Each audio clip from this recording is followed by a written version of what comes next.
It's a great honour to be here today on this morning representing the British Armed Forces at the opening of this important conference.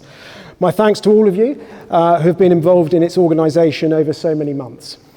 We're here to mark the 80th anniversary of the liberation of Rome. More broadly, the battle for Rome and the fierce fighting and many lives lost, both military and civilian, from Salerno, Anzio, and the 4 hard battles for Cassino that broke the Gustaf line and opened the road to Rome and its subsequent liberation on the 4th of June 1944.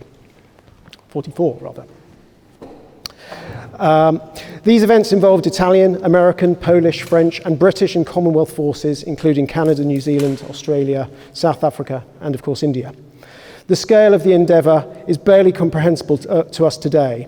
The size of the British Armed Forces in Italy at that time was approximately 350,000 personnel, more than twice the total size of the UK's armed forces today.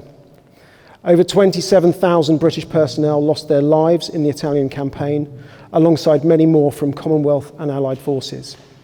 Churchill's soft underbelly of Europe turned into a brutal campaign as forces fought their way up Italy's rugged and mountainous peninsula. The heroism of those that fought in Italy was beyond doubt, and yet the campaign in Italy was swiftly overshadowed by the awesome undertaking at D-Day, both then and now. At the time, the British soldiers that fought here were unfairly labelled the D-Day Dodgers, and this remained a point of bitterness with our veterans and also with their families today. A song followed, the last verse of which reflected the irony of that cruel name. If you look around the mountains in the wind and the rain, you'll find the scattered crosses, some of which bear no name. Heartbreak and toil and suffering gone, the boys beneath them slumber on, for we're the D-Day Dodgers out here in Italy. Historians still argue over the value of the Italian campaign, but it pinned down over 350,000 German forces, knocked Mussolini's fascist forces out of the war, and provided valuable lessons which were incorporated into the landings at Normandy.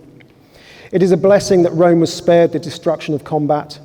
Knowing what was to come just days later in Normandy, the liberation of Rome was one last opportunity to remind the world of the Italian campaign and a message to Hitler, first Rome, next Paris, and then Berlin.